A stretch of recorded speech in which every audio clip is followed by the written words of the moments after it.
विश्वानि देवः सवितर्दुरितानि परासो यद्भद्रं तन्नआसो। ॐ शान्ति शान्ति शान्तिः।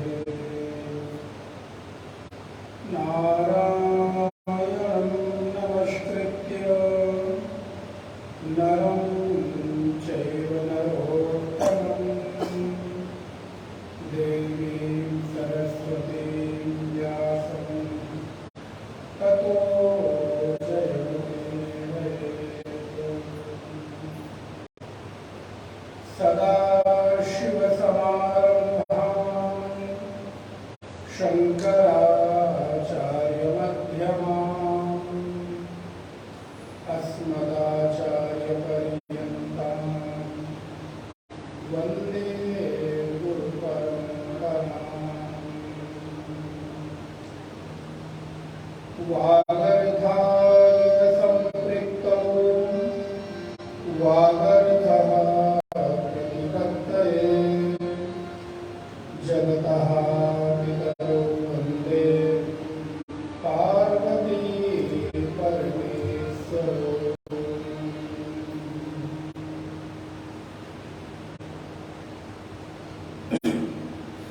अपने अपने घर की सबका हो तो पीर, तुम्हें पीर सब घर की धन्य धन्य रघुवीर।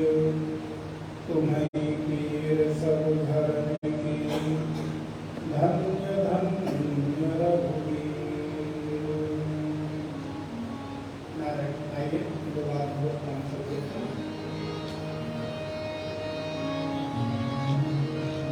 जय जय राधा, जय जय राधा रमण हरि बोल।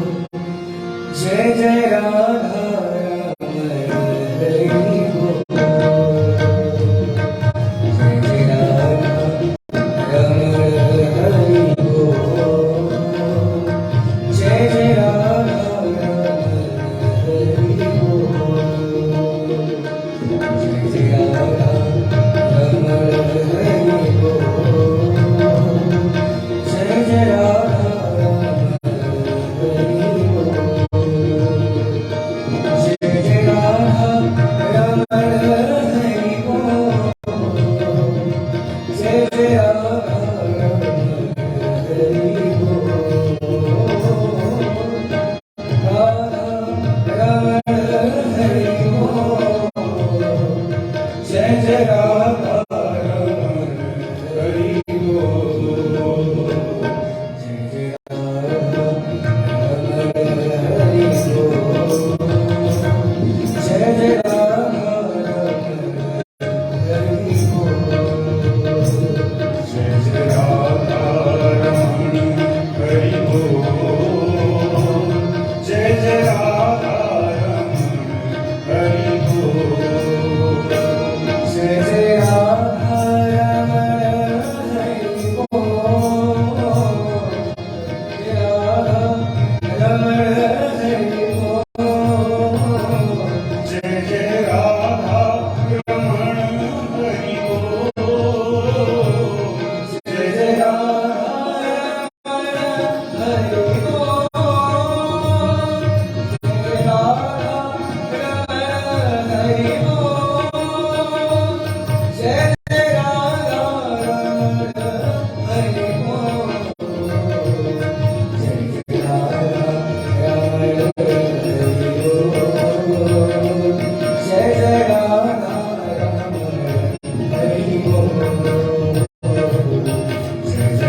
गीता के सप्त दिवसीय ज्ञान यज्ञ के अंतर्गत आज सप्तम दिवस विश्राम दिवस की वेला में प्रवेश कर रहे हैं, जहां पर अपनी सात्विक भावना, पवित्र संकल्प, प्रकृति के प्रति अपने उदात्त विचार, समाज, परिवार और राष्ट्र के प्रति अपने उत्तम विचार को मन के भीतर रखने के साथ साथ अपनी क्रिया के और अपने कृतित्व से भी जिसका परिचय हम सबको प्राप्त होता है, ऐसे प्रिय गुरु जी, उनकी पवित्र भावना, आदरणीय माता जी जो अपने सतत उद्यमशीलता, लगनशीलता, विचारों की श्रेष्ठता तथा उदात्त नेतृत्व के परिणाम से हम सबको एक सुंदर वातावरण का समायोजन करती रहती हैं, ऐसी आदरणीय माता जी, समुपस्थित समस्त भगवत भक्तजन, नारायण हमारे और आपके जीवन में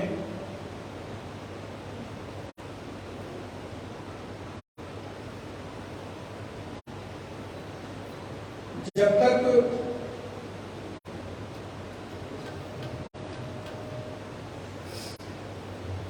आलंबन की श्रेष्ठता नहीं होगी, तब तक लक्ष्य की प्राप्ति संभव नहीं है। सर्वप्रथम हमको क्या चाहिए, ये निर्णय हमें करना होगा। हमारे जीवन का उद्देश्य क्या है? विगत 6 दिवस से हम लोग भगवान कृष्ण की वाणी का आलंबन लेकर और जीवन के विभिन्न आयामों को देखने का प्रयास कर रहे हैं।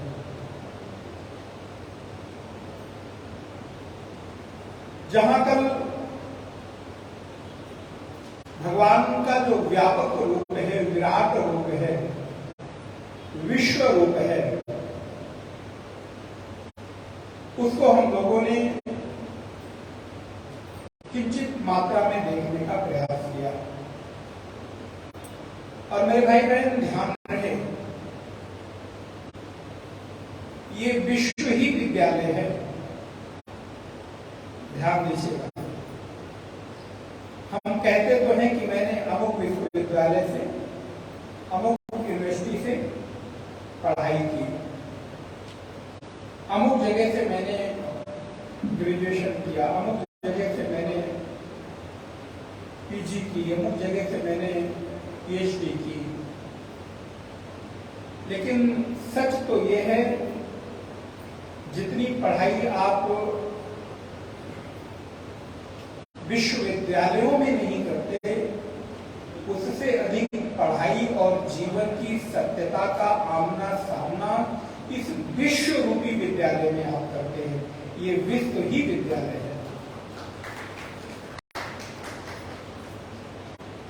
प्रत्येक व्यक्ति, प्रत्येक क्षण इस विश्व रूपी विद्यालय में एडमिशन लेकर, दाखिला लेकर और जीवन की अंतिम श्वास तक पढ़ाई करता रहता है। और पढ़ाई उस दिन शुरू हो जाती है जिस दिन आप मां के गर्भ से इस भूमि पर भूमिष्ठ होते हो। बोलना भले न आता हो, लेकिन सीखना आप पहले दिन से ही शुरू कर देते हो। इसलिए ये विश्व ही आपके लिए विद्यालय है। बालक पहले दिन से ही सीखना प्रारंभ कर देता है। जैसे ही वो जन्म लेता है, इस पृथ्वी पर आता है, वैसे ही मां उसे सिखाना प्रारंभ कर देती है। परिवारीजन उसे सिखाना प्रारंभ कर देते हैं। अभी वो अबोध है, अभी उसे कुछ आता जाता नहीं, उसको अपनी जाति नहीं पता थी, उसको अपना नाम नहीं पता था, उसको अपना परिचय नहीं मालूम था, उसके माता पिता कौन है वो नहीं मालूम था, वो किस राष्ट्र और किस ग्राम में पैदा हुआ है उसको नहीं मालूम था। लेकिन उस अबोध बालक को पहले दिन से ही परिचय कराना शुरू कर दिया जाता है। और ध्यान रखिए, उस बालक से बालक का परिचय न कराकर दूसरे से परिचय कराते। देखो देखो बेटा, ये तुम्हारी मम्मी है, देखो देखो ये तुम्हारे पापा हैं, ये तुम्हारे भाई हैं, ये तुम्हारी बहन है, ये तुम्हारा गांव है, ये तुम्हारा नाम है, ये तुम्हारा धर्म है, ये तुम्हारी जाति है। अर्थात जो अभी अनंत का बोध कर सकता था, ध्यान रखिए, उस बालक को सीमा में बांधने का प्रयास हम और आप बचपन से ही करने लगते हैं। लेकिन इस भारत देश की माटी ऐसी है मेरे भाई बहन, यहां पर एक मां हुई जिसका नाम आप लोगों ने सुना होगा, मदालसा। कभी नाम सुना? कहते ये देश सती सावित्री सीता और मदालसा का है। मदालसा का जो परिचय है कभी आप पढ़िएगा,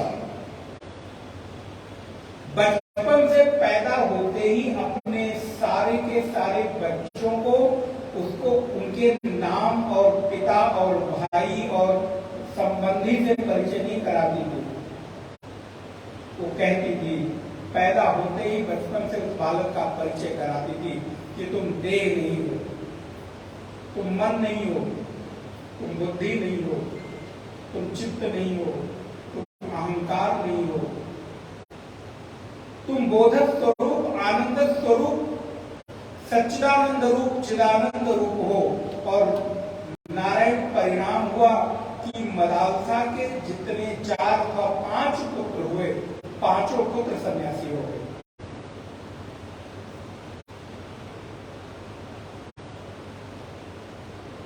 बचपन से लेकर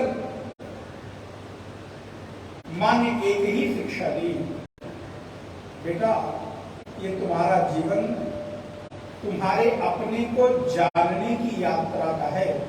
कल ही मैंने आपको निवेदन किया, आप क्या दान करते हो ये महत्वपूर्ण नहीं, जिसको तुमने अपना मान रखा है, जिसको तुम मैं मान रखे हो, क्या तुमने उसका दान किया कि नहीं किया। असली दान तो ये है कि तुम अपने व्यक्तित्व का दान करो। असली दान तो है तो आप अपने अहंकार का दान कर दो, आप अपने मैं का दान कर दो, आप अपने स्व का दान कर दो। जहां फिर मैं न बचे, फिर केवल और केवल परमात्मा ही रह जाए, ऐसा दान ही तो असली दान कहलाता है। बाहर की संपत्ति का दान तो कोई बहुत बड़ी बात नहीं है, कोई बहुत बड़ी चीज नहीं है। दान तो यह है कि जिसको आपने अपना मान रखा है, जिस पर आपका अपना अधिकार है, वो दान कर सकते हो कि नहीं। मैं आपको निवेदन कर रहा था, प्रतिक्षण आप सीख रहे हो। इस विश्व रूपी विद्यालय में आप जिस दिन पर जन्म लेते हो, मां के गर्भ से इस भूमि पर भूमिष्ठ होते हो, उसी दिन से आपका इस विश्व रूपी विद्यालय में एडमिशन, दाखिला हो जाता है। और परिणाम होता है कि प्रत्येक क्षण आपका सीखने में बीतता है। क्या सीखना है ये आपके ऊपर निर्भर है। विद्यालय में बहुत सारे बच्चे जाते हैं, एक ही जैसी पढ़ाई सबके लिए होती है, लेकिन कोई तो वहां डॉक्टर बन के निकलता है, कोई तो वहां अधिकारी बन के निकलता है, और कोई वहीं से बदमाश बन के निकलता है। अपने जीवन को भी नष्ट करता है और दूसरे के जीवन को भी नष्ट करता है। आप इस विश्व रूपी विद्यालय में क्या सीखना चाहते हो? आपके लिए सीखने को सब कुछ खुला हुआ है, सारे विकल्प आपके पास हैं। किस विकल्प को आप स्वीकार करते हो, ये आपके ऊपर निर्भर करता है। ठीक उसी प्रकार अर्जुन भगवान के सामने खड़ा है, भगवान ने सारे विकल्प अर्जुन को दिए। अर्जुन, तुम चाहो तो युद्ध करो, तुम चाहो तो अभी अपने निर्णय पर पुनर्विचार कर सकते हो, लेकिन यदि मेरी दृष्टि से पूछते हो तो अभी तुम्हारे लिए युद्ध करना ही एकमात्र तुम्हारा कर्तव्य है। इस जीवन में कभी कभी, बड़ी बात कहने जा रहा हूं, इस जीवन में कभी कभी युद्ध भी आपके लिए कर्तव्य बन जाता है। आपके पास युद्ध के अतिरिक्त और कोई विकल्प बचता नहीं। उस विकल्प को आप किस रूप में स्वीकार करते हो, ये आपकी योग्यता पर निर्भर करता है। लेकिन ध्यान रहे मेरे भाई बहन, युद्ध के बाद ही इस विश्व में शांति आती है। युद्ध के बिना शांति स्थापित, अच्छा विश्व युद्ध की बात छोड़ दो, आप अपने रोज के गृह युद्ध की बात होती है कि नहीं आपके घरों में? नहीं महाराज, हमारे यहाँ तो बिल्कुल नहीं होती। नहीं महाराज, कोई ऐसा दिन ना हो जिस दिन, अब यहाँ पे जो माताएं आती हैं वो नहीं करती होंगी, ये तो बिल्कुल अच्छी पक्की वाली बात है, क्योंकि सत्संग में जो आती हैं वो युद्ध नहीं करते, झगड़े नहीं करते, वो तो सब स्वीकार कर देते।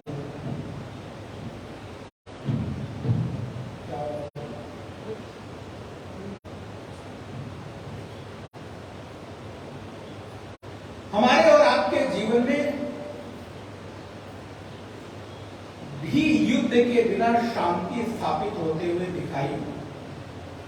अब छोड़ दो, विश्व युद्ध की बात छोड़ दो, गृह युद्ध की बात छोड़ दो, आप अपने मन के भीतर रोज लड़ते हो कि नहीं? अभी तक घर की बात कर रहा था तो आपको बड़ा मजाक लग रहा था, है ना? आपने बड़ी हंसी में ले लिया, क्या महाराज आप भी कैसे बात करते हो? कहा कि घर में लड़ाई होती है, हम तो बिल्कुल नहीं लड़ते। घर के बाहर ऐसे निकलते हैं जैसे कभी महाराज लड़ते ना हो, घर के अंदर प्रवेश करते ही वो आपस में माताओं की और भाइयों की अंडरस्टैंडिंग हो जाती है। देखो, घर के बाहर बात नहीं जानी चाहिए। घर के बाहर जैसे चौकट में निकलेंगे सब ठीक ठाक होना चाहिए, लेकिन घर के भीतर आते बोले फिर जस का तस। असल में अशांति में रहने की हमारी आदत पड़ गई है। अगर अशांति ना हो तो उनको नींद ना आए। अगर एक दिन लड़ाई ना हो, एक दिन शांति से बीत जाए तो महाराज ये तो बड़ा आश्चर्य है। इसलिए ये घर की जो बात है ये तो बात की बात है, बाद में देख लेंगे। क्या आप अपने भीतर रोज लड़ रहे हो कि नहीं? बताओ, आप अपने द्वंद्वों से परेशान हो कि नहीं?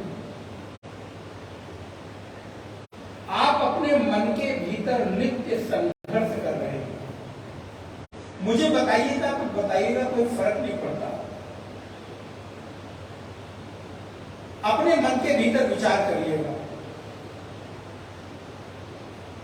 क्या आप अपने ही भीतर रोज एक संघर्ष करते हैं कि नहीं करते? हाथ में उठाइए, हम उठवाएंगे नहीं, लेकिन विचार करिएगा। आप नित्य एक युद्ध लड़के और अपने दिन को बिताते हो। अब कहेंगे महाराज कैसे? कभी आप अपनी पसंद नापसंद, कभी आपकी पसंद आपकी नापसंद पर हावी होती है, तब आप लड़ते हो। कभी आपकी नापसंद आपकी पसंद पर हावी होती है, तब आप लड़ते हो। कोई अच्छी चीज दिखती है, तब आप लड़ते हो। कोई आपके मन के भीतर वासना उठती है, तब आप लड़ते हो। कोई आपके भीतर कामना इच्छा जागृत होती है, तब आप लड़ते हो। जब कोई आपके भीतर ऐसी वृत्ति उठती है जिसको आप पाना तो चाहते हो, लेकिन देश समाज राष्ट्र परिवार की मर्यादाओं के कारण चाहकर भी आप उसको पा नहीं सकते, तब आप लड़ते हो। और लड़ते लड़ते अपने भीतर इतने भीतर ही भीतर आप अंदर उतर जाते हो कि कई बार चाह कर भी आप अपनी बात किसी के सामने कह नहीं पाते। वो आपका जो अंतर्द्वंद है, मन का जो संघर्ष है, भीतर इतना उतर जाता है कि चाह कर भी कोई आपको किसी के साथ शेयर नहीं कर सकते। क्यों? क्योंकि आपको लगता है कि मैं किसी को समझाऊंगा तो मुझे कोई समझेगा,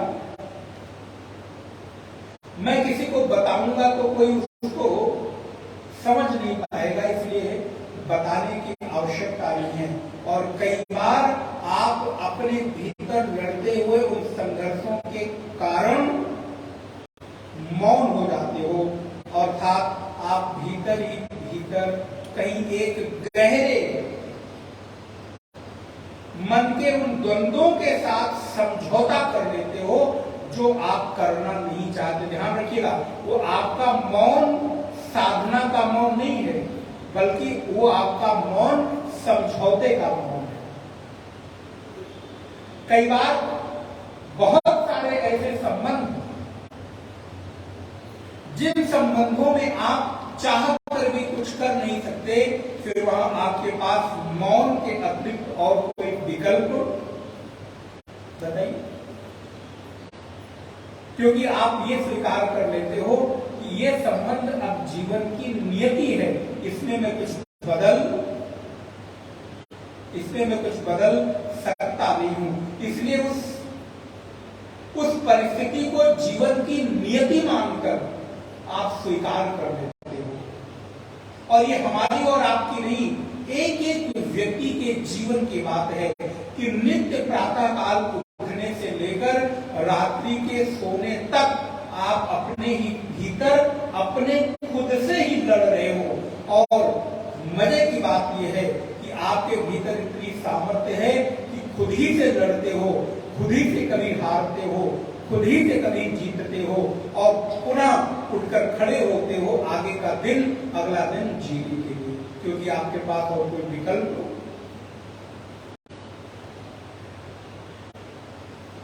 ये जो जीवन का नित्य संघर्ष है, ये बाह्य संघर्ष दिखाई देता है, लेकिन भीतर का संघर्ष हम देख चाह कर भी कभी कभी कोई चीज अच्छी लगती है, कहीं जाना चाहते हैं, किसी से मिलना चाहते हैं, कुछ खाना चाहते हैं, कुछ देखना चाहते हैं, किसी के साथ बैठना चाहते हैं, लेकिन चाह कर भी ये जीवन इतनी उलझनों में उलझा है अथवा इतनी मर्यादाओं में बंधा है कि मैं चाह कर भी उन चीजों को पूरा नहीं कर सकता। और परिणाम होता है कि मैं अपने संघर्षों के साथ रोज लड़ता हूँ और रोज लड़ लड़कर खड़ा होता हूँ, एक नए दिन की शुरुआत करता हूँ, कोशिश तो करता हूँ कि कल नहीं लड़ूंगा। ध्यान रखिए, बाहर आप किसी से लड़ो मत लड़ो, कोई बहुत फर्क नहीं पड़ता। बाहर की लड़ाई से कोई बहुत अंतर आता भी नहीं। बाहर कोई नाराज भी हो जाए ना, क्या फर्क पड़ता है, थोड़े दिनों बाद सब चीजें ठीक हो जाती हैं। लेकिन भीतर आप अपने से जब कभी नाराज होते हो, उस नाराजगी को किसी से आप बयां भी, अच्छा आप खुद से कभी नाराज होते हो कि नहीं? अवसर तो आता है, मन तो करता है, लेकिन क्या करूं, क्योंकि खुद से कुछ नाराज होने का विकल्प भी मेरे पास, कभी कभी खिन्न सी मन खिन्न तो होता है, लेकिन फिर अगले घंटे 2 घंटे के बाद पुनः मुझे खड़ा होना है। क्यों? क्योंकि एक नई जिम्मेदारी मेरे सामने खड़ी हुई है। इसलिए मैं आपको निवेदन कर रहा हूं, अर्जुन के जीवन के भीतर का अंतर्द्वंद, अर्जुन के जीवन के भीतर की मना स्थिति को अगर आप एक क्षण के लिए अनुभव कर पाओ, तो मुझे लगता है कि जीवन के उन संघर्षों से, जो अर्जुन के जीवन के संघर्ष के आगे आपका संघर्ष कुछ भी नहीं है, कुछ भी नहीं है। आपके सामने ऐसी कोई परिस्थिति नहीं है, लेकिन फिर भी मैं रोज हारता हूं। ऐसा नहीं कि आप हारते हो, आप कभी कभी जीतते भी हो, अपने ही आप से जीतते हो, अपने ही आप से हारते हो, लेकिन नित हार कर, नित जीत कर जो जीवन में आगे बढ़ता है, इसी को तो संघर्ष कहते हैं, इसी को तो जीवन कहते हैं। लेकिन इन सबके बीच भी क्या मेरे पास कोई ऐसा श्रेष्ठ आलंबन है? क्या मेरे पास कोई ऐसा श्रेष्ठ आश्रय है, सहारा है, जो किसी भी परिस्थिति में मुझे टूटने से, बिखरने से बचा सके? यदि है तो किसी भी परिस्थिति में आप बिखरोगे नहीं, टूटोगे नहीं। नहीं है तो आज से, अभी से कोई ऐसा आलंबन आप स्वीकार कर लो, किसी आलंबन को अपना आधार बना लो, जो इस जीवन का श्रेष्ठतम आलंबन हो। ध्यान रखिएगा मेरे भाई बहन, ये जीवन दिखता तो बहुत सरल है, लेकिन असल में होता इतना सरल। प्रत्येक व्यक्ति की अपनी जीवन की परिस्थितियां, उसकी अपनी वैयक्तिक जीवन के संघर्ष सबके अपने अलग अलग हैं।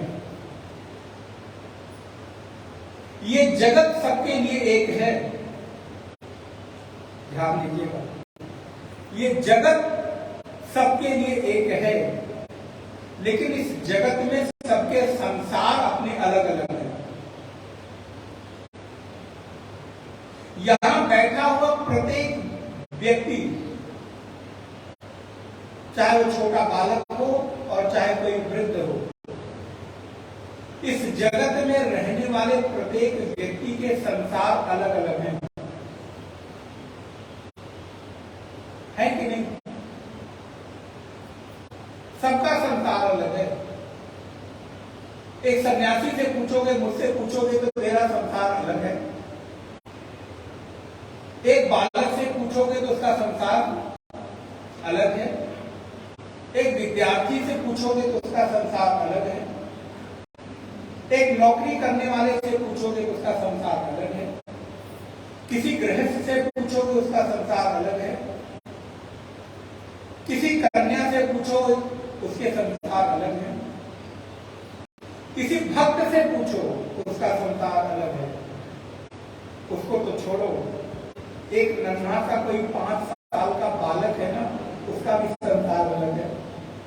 और एक दूसरे का संसार एक दूसरे से भिन्न है, किसी से मिलता जुलता नहीं है। और आप सबके अपने संसार सबको सबसे बड़े लगते हैं। सबको लगता है कि तुम मेरे बारे में समझ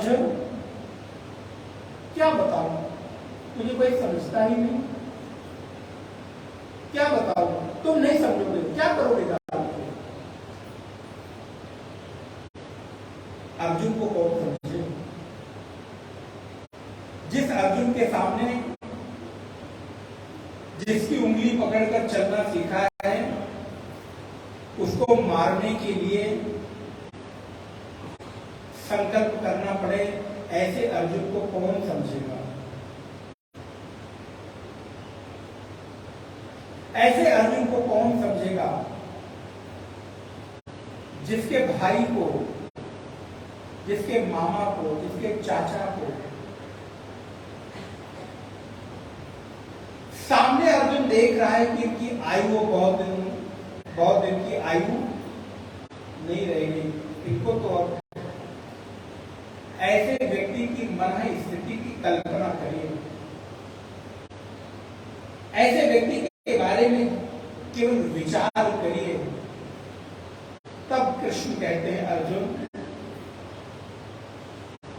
तुम चिंता मत करो, अगर तुमको ये लगता है कि तुम इनको मार रहे हो तो तुम इनको मार नहीं रहे हो। ध्यान रखिएगा भगवान कितने कृपालु हैं। भगवान ने अर्जुन की इस मना स्थिति को भाप लिया। तब भगवान क्या कहते हैं? तस्मात् त्वमुत्तिष्ठ यशो लभस्व निमित्त मात्रम भव सभ्य साचिन। अर्जुन मैंने तो इनको पहले से ही मार दिया है, तुम्हें इनको मारने की जरूरत, क्योंकि अगर तुम्हें लगता हो कि तुम मारोगे और इस मारने की व्यथा के कारण तुम परेशान हो रहे हो, तो अर्जुन तुम मारो या न मारो, तुम्हारे मारे बिना भी ये मरे हुए ही हैं। इसलिए तुम इस मना स्थिति को लेकर, इस मन को, इस द्वंद्व को लेकर तुम परेशान मत हो। तस्मात् त्वमुत्तिष्ठ यशो लभस्व जित्वा शत्रून् भुक्ष राज्यं समृद्धम्। और भगवान ने अर्जुन को कैसा समझा है। मेरे भाई बहन ध्यान रहे, इस संसार में अगर कोई आपको समझ सकता है तो कृष्ण जैसा गुरु ही कोई समझ सकता है, इसके अतिरिक्त आपको कोई समझ सकता नहीं।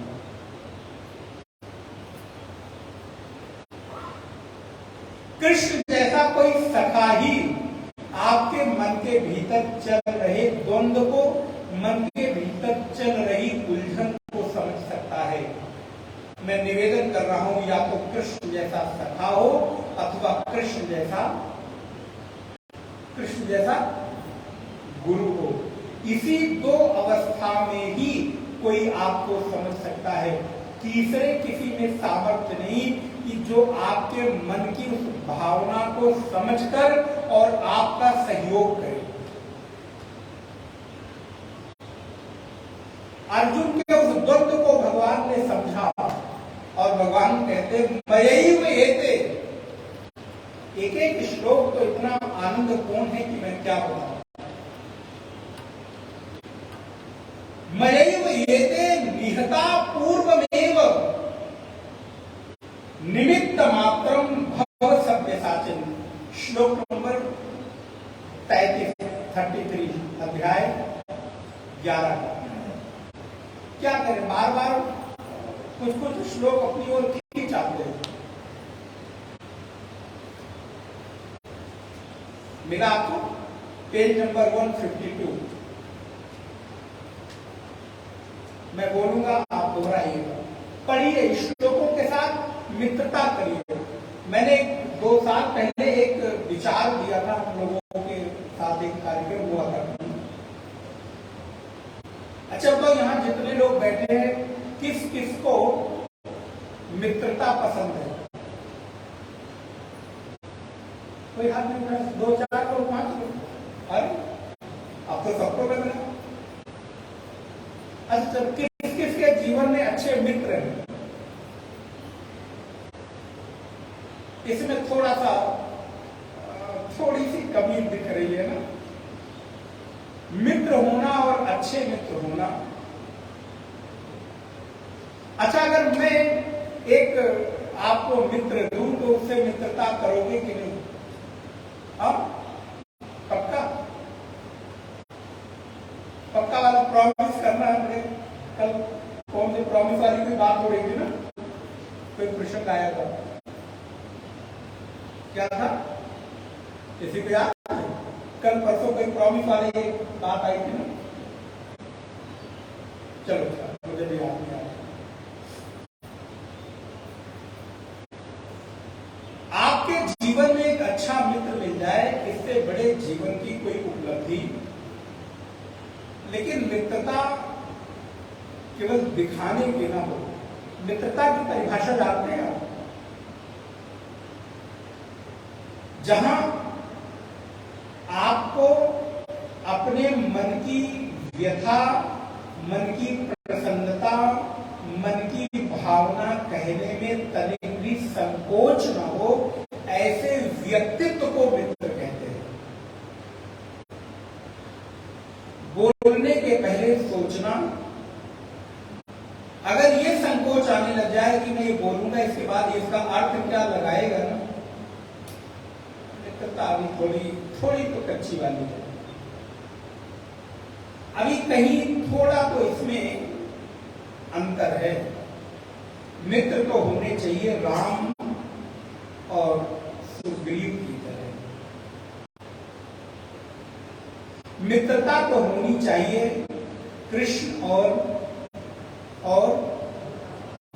सुदामा की तरह। मित्रता तो हो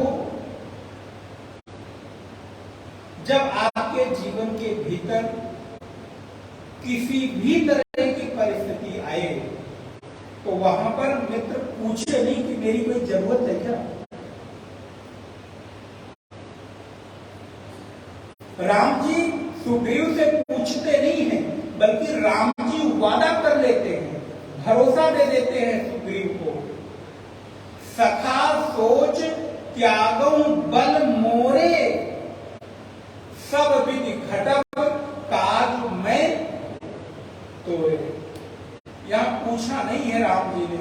और ध्यान रखिएगा, मित्रता कोई समान अवस्था, समान स्टेटस, समान आयु में हो, ऐसी बिल्कुल आवश्यक नहीं है। राम और सुग्रीव का कौन सा समानता है, मुझे बताओ। राम और सुग्रीव की कोई समानता हो तो मुझे बताइए। आपकी दृष्टि में पूछ रहा हूं। कहां राम का व्यक्तित्व, कहां राम का चरित्र,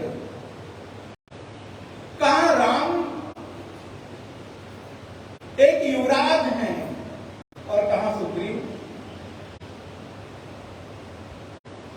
कहां राम अपने जीवन की श्रेष्ठतम उपलब्धियों से भरे हुए हैं और कहां सुग्रीव अपने ही जीवन के संघर्ष को, अपने ही जीवन को बचाए रखने के लिए एक ऋषिमुख पर्वत पर सीमित होकर अपनी जान को बचा रहा है।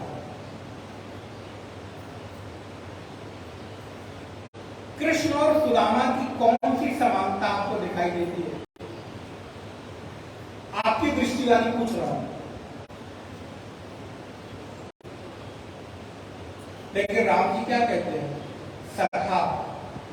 ये सखा शब्द जो है ना, बड़ा मीठा शब्द है।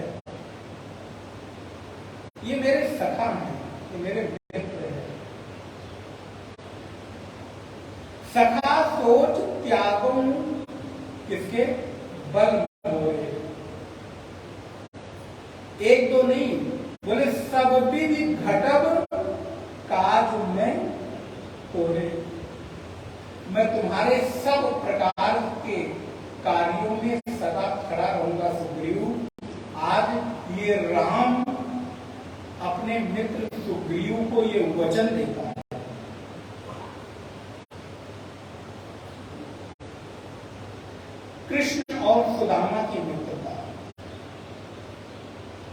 मैं आपको निवेदन कर रहा हूं, जीवन के आपके अंतर्द्वंद को विषय में छोड़िएगा।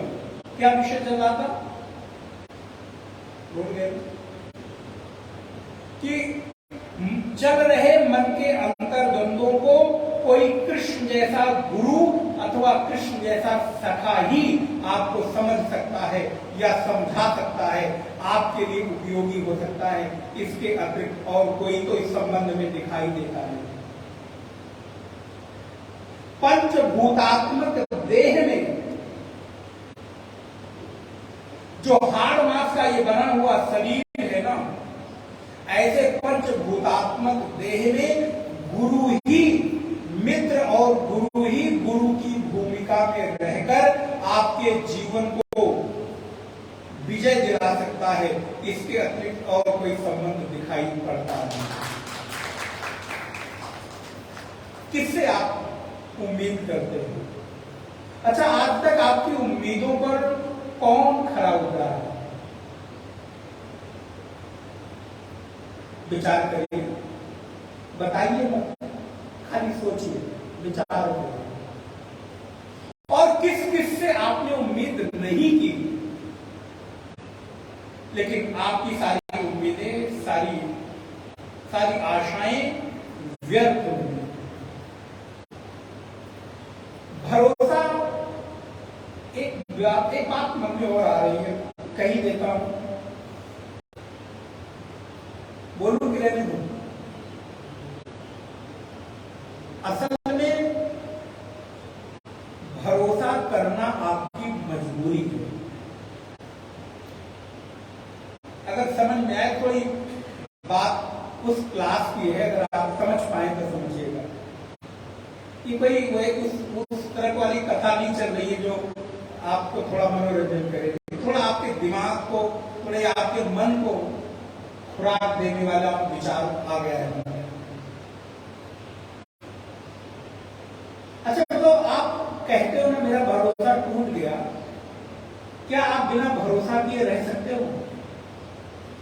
बताओ, क्या भरोसा करना आपकी मजबूरी है कि नहीं? न चाहते हुए भी आपको भरोसा करना पड़ता है कि नहीं? मैं कह रहा हूं मत मानना, विचार करो। आपका भरोसा एक बार टूटा तो क्या आपने दोबारा भरोसा किया कि नहीं? दूसरी बार टूटा तो आपने दूसरी बार किया कि नहीं? तीसरी बार टूटा तो तीसरी बार आपने किया कि नहीं? भगवान न करे चौथी बार टूटे, और अगर चौथी बार भी टूटेगा तो भी आपको भरोसा, क्यों? क्योंकि भरोसा करना आपकी मजबूरी है, आपकी नियति है, क्योंकि आपके पास और कोई विकल्प। अच्छा बताओ, भरोसे के अलावा आपके जीवन में विकल्प क्या है? मैं ये नहीं कह रहा हूं किस पर भरोसा करना है, ध्यान रखिएगा, अभी उस विषय पर नहीं आया हूं। ये विचार थोड़ा सूक्ष्म विचार है, एक से दूसरे विषय पर आऊंगा। मैं अभी ये नहीं कह रहा हूं आपको किस पर भरोसा करना है, अभी मैंने सिर्फ इतना कहा कि भरोसा करना आपकी नियति है, मजबूरी है, क्योंकि बिना भरोसे के आप रह सकते हैं। अच्छा, भरोसा करना जब मेरी मजबूरी है तो भरोसे वाला कौन होगा? क्या कोई ऐसा इस संसार में भरोसे वाला मिलेगा जिस पर एक बार भरोसा कर लूं और मेरे भरोसे पर 100% खरा उतरे और वो भरोसा कभी टूटे नहीं? क्या संसार में कोई ऐसा दिखाई देता है? विचार करिए। जब भरोसा करना मजबूरी है और भरोसा कर भी रहा हूं, तो क्या संसार में कोई ऐसा भरोसेमंद दिखाई देता है कि जिस पर एक बार भरोसा कर लिया जाए फिर उसके साथ कभी भरोसा टूटे ना? मुझे तो आज तक क्या कहना चाह रहा हूं, मिला कि नहीं मिला, क्या कहना चाह रहा हूं? सस्पेंस है, पता नहीं क्या कहते हैं। संसार में तो ऐसा कोई भरोसे वाला व्यक्ति मिला नहीं, और मिला भी तो सर्वांश में वो घटित हो जाए, सर्वांश में वो पूरे भरोसे पर खरा उतर जाए, ऐसा तो बिल्कुल नहीं मिला। कहीं ना कहीं किसी अंश में तो वो मेरे भरोसे पर अधूरा, मेरे भरोसे में कहीं ना कहीं तो थोड़ा सा वो। तो क्या इस संसार में कोई ऐसा नहीं है भाई कि जिस पर पूरा भरोसा किया जा सके? कोई तो होगा। बोले हाँ, एक संबंध तो ऐसा दिखाई देता है, एक ऐसा आलम्बन तो दिखाई देता है जिस पर किसी भी रूप में, कैसे भी, कभी भी, कुछ भी भरोसा कर लो, वो भरोसा हमेशा के लिए खरा उतरता है। वो भरोसा कौन है? बोला जिस पर अर्जुन ने भरोसा किया। इसके अतिरिक्त और कोई भरोसे इस संसार में सर्वांश में खरे उतर जाए, ऐसा दिखाई मुझे तो नहीं दिखाई पड़ता। आपको मिल जाए तो आपको मुबारक, आपका भाग्य है। अच्छा, जब नहीं मिलता तो क्या करूं? जीवन ना जीऊं? बोले नहीं, फिर भी जीवन जीना तो पड़ेगा ही पड़ेगा, और उन्हीं लोगों के साथ जीवन जीना पड़ेगा जिनके ऊपर मैंने भरोसा किया, भरोसा टूटा, फिर भरोसा किया, फिर भरोसा टूटा, फिर भरोसा किया, फिर भरोसा टूटा, और फिर ऐसा सिलसिला लगातार चलता चला आ रहा है। ये सच है कि नहीं? बार बार आप भरोसे करते हो, बार बार भरोसा टूटता है, और फिर आप भरोसा करते हो क्योंकि इसके अलावा आपके पास और कोई विकल्प। अरे भैया, जब आपने इतनी बार भरोसे टूटे, इतनी बार भरोसे किए, और भरोसा करना नियति है, तो कोई एक ऐसा भरोसेमंद खोज लो जिस पर किया गया भरोसा कभी टूटे। कौन है वो भरोसा? अर्जुन कहते हैं, कृष्ण मुझे आपके अतिरिक्त, मैंने फिर आपको निवेदन किया, इस संसार में मानवीय संबंध में तो गुरु के अतिरिक्त, किसी संत के अतिरिक्त, सन्यासी के अतिरिक्त कोई और ऐसा भरोसा तो इस संसार में दिखाई देता नहीं। लेकिन ध्यान रखिएगा, वहां भी जाइएगा तो बिल्कुल निस्वार्थ भाव से जाइएगा, तो ही वहां पर भी भरोसे खरे उतरेंगे। नहीं तो हो सकता है यदि सौदा करने वहां जाओगे तो वहां भी भरोसा आपका टूटेगा ही। इसलिए वहां सौदा करने जाओ, सौदा करने नहीं जाना है, वहां पर भरोसा करना है विभीषण की तरह, वहां पर भरोसा करना है हनुमान की तरह। जब हनुमान कहते यही सन हठी, यही सन हठी करिहो पहचानी, साधु ते कोई न कारज। साधु से कारज की हानि तो नहीं होगी। ये हनुमान का भरोसा नहीं तो क्या है बताओ जरा। और हनुमान ऐसा भरोसा कहां कर रहे हैं? बोलिए। शत्रु के राज्य में जाकर, लंका जैसी विपरीत परिस्थिति में जाकर, जहां चारों तरफ से उनके ऊपर प्रतिकूल प्रहार होने की पूरी संभावना है, ऐसी संभावनाओं के बीच भी हनुमान जी का भरोसा एक संत के लक्षण में दिखाई देने वाला व्यक्तित्व दिखता है। ये राम के भरोसे का प्रतिफल है कि राम का भरोसा संत पर भरोसा करने को मजबूर कर देता है। ये हनुमान जी का भरोसा राम जी के ऊपर किए गए भरोसे का कुछ भी हो जाए भाई, लंका में भी मैं हूं क्यों ना, इतनी विपरीत घोर विपरीत परिस्थिति क्यों ना हो, मैं निराश हो गया हूं, अवसाद हो गया हूं, कितने डिप्रेशन में क्यों ना चला गया हूं, लेकिन कृष्ण उस भरोसे के लायक दिखाई देते हैं।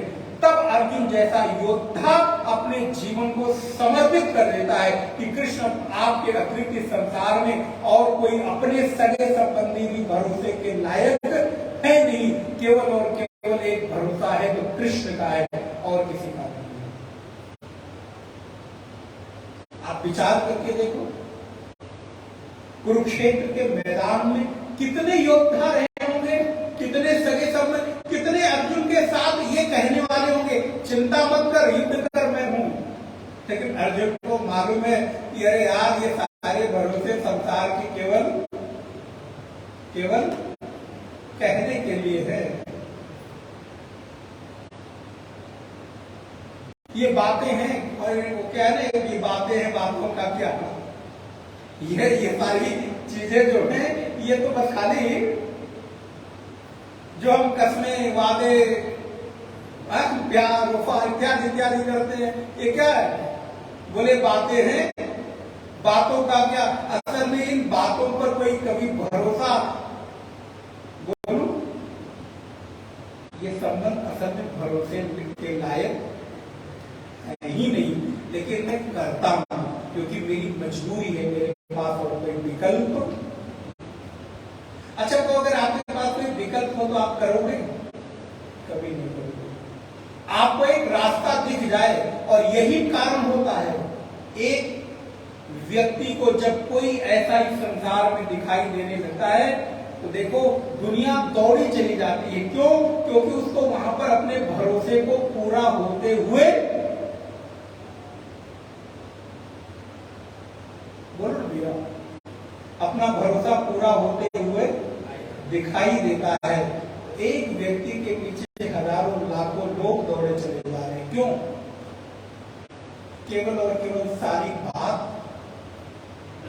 भरोसे की है। ये जीवन असल में किसी और चीज से बना ही नहीं है, लेकिन संसार के अन्य जितने भरोसे हैं ना, वो केवल बातें हैं। उन बातों में असल में कोई दम, अच्छा दम होता तो आपका भरोसा एक बार टूटा, दूसरी बार खड़ा रहता, लेकिन फिर दूसरी बार तो टूटता है, फिर तीसरी बार टूटता है, फिर चौथी बार टूटता है, और व्यक्ति बार बार भरोसा दिलाता है।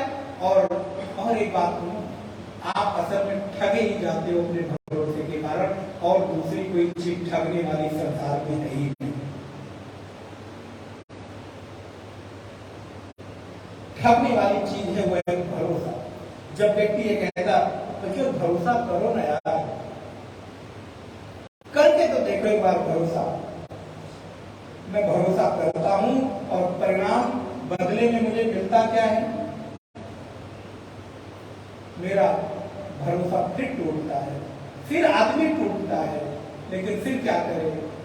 जीवन जीना है, फिर उसको किसी और पर भरोसा करना पड़ता है। अरे भैया, एक भरोसा इस संसार में और है, उस भरोसे का नाम क्या है? बोले उस भरोसे का नाम कृष्ण है, जिस पर अर्जुन ने भरोसा किया, आंख मूंद कर किया, और वो कभी टूटा नहीं।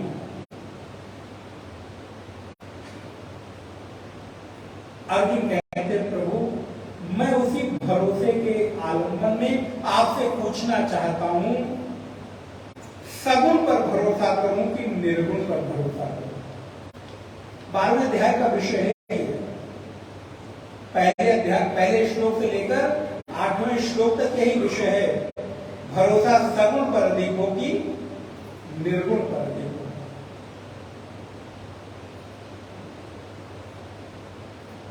आइए थोड़ा पाठ करते हैं, फिर आगे बढ़ते हैं। पेज नंबर 161, अध्याय 12। ओम श्री परमात्मने नमः। ओम श्री परमात्मने नमः।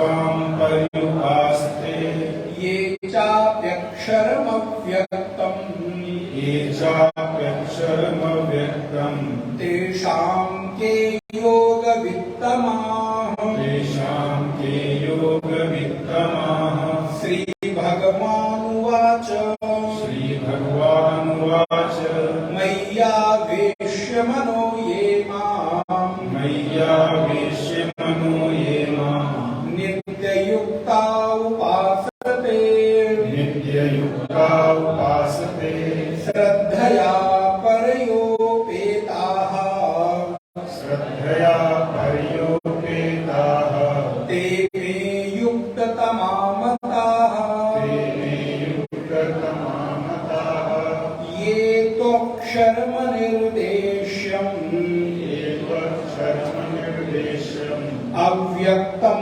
पर्युपासते अव्यक्तं पर्युपासते सर्वत्र गमचिन्त्यं च सर्वत्र गमचिन्त्यं च कूटस्थमचलध्रुवम् कूटस्थं ध्रुवम् संयमेन्द्रियग्रामम् संयमेन्द्रियग्रामम् सर्वत्र समबुद्धयः सर्वत्र समबुद्धयः ते प्राप्नुवन्ति मामेव ते प्राप्नुवन्ति मामेव सर्वभूतहिते रताः सर्वभूतहिते रताः क्लेशोऽधिकतरस्तेषाम् क्लेशोऽधिकतरस्तेषाम् अव्यक्तासक्तचेतसाम् अव्यक्तासक्तचेतसाम् अव्यक्ता हि गतिर्दुःखम् अव्यक्ता हि गतिर्दुःखम् देववद्भिरवाप्यते देवद्भिर्वाप्यते ये तु सर्वाणि कर्माणि ये तु सर्वाणि कर्माणि मयि सन्न्यस्य मत्पराः मयि सन्न्यस्य मत्पराः अनन्येनैव योगेन अनन्येनैव योगेन मां ध्यायन्त उपासते मां ध्यायन्त उपासते तेषामहं समुद्धर्ता तेषामहं समुद्धर्ता मृत्युसंसारसागरात् मृत्युसंसारसागरात् भवामि न चिरात् पार्थ भवामि न चिरात् पार्थ मय्यावेशितचेतसाम् मय्यावेशितचेतसाम् मय्येव मन आधस्त्व मय्येव मनयाधस्त्व मयि बुद्धिं निवेशय मयि बुद्धिं निवेशय निवसिष्यसि मय्येव निवसिष्यसि मय्येव अत ऊर्ध्वं न संशयः अथ ऊर्ध्वं न संशयः अत ऊर्ध्वं न संशयः अथ ऊर्ध्वं न संशयः अर्जुन कहते हैं कृष्ण ये भरोसा मैं किस पर करूं? ये जो सामने खड़े कृष्ण है इस पर करूं कि उस कृष्ण पर करूं जो दिखाई नहीं दे रहे? एवं सतत युक्ताये भक्तास्त्वां पर्युपासते ये चाप्यक्षरमव्यक्तम् तेषां के योगवित्तमाः। हे प्रभु ये बताइए जो आपके भक्त हैं, प्रेमी हैं, निरंतर आपके भजन में लगे रहते हैं, आपको छोड़कर किसी और का चिंतन नहीं करते, उनमें निराकार जो ब्रह्म है उसको श्रेष्ठ भाव से वो भजते हैं। तो ये बताइए तेषाम के योग वित्तमाम, उन दोनों में श्रेष्ठ कौन है? वो जो आपको सगुण रूप से भजते हैं, वो जो आपको निर्गुण रूप से भजते हैं, दोनों में श्रेष्ठ कौन है? अति उत्तम योग श्रेष्ठ है? भगवान कहते हैं अर्जुन,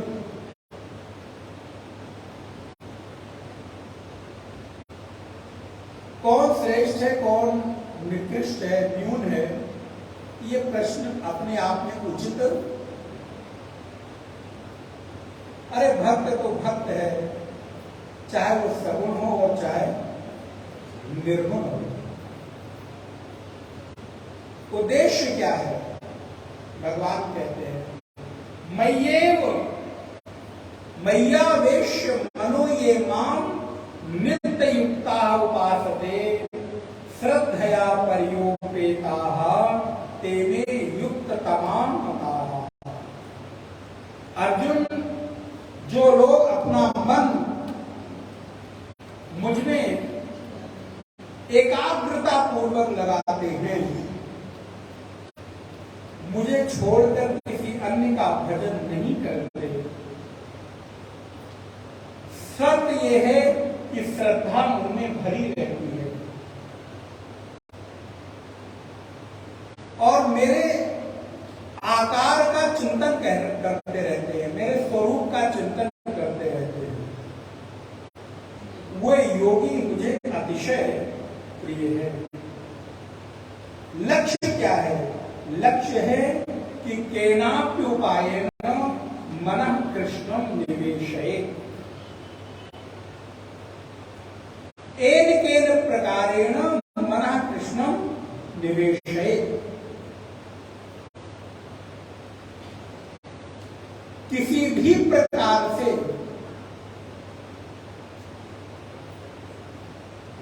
योगी का मन, भक्त का मन, साधक का मन मुझमें लगा रहे, मेरे लिए मेरे में लगाया हुआ जो मन है वही श्रेष्ठ है। आकार की प्रधानता नहीं, प्रधानता मन की है। चाहे किसी भी तरह से उसका मन मुझमें लगा रहे, बस लगा रहना चाहिए।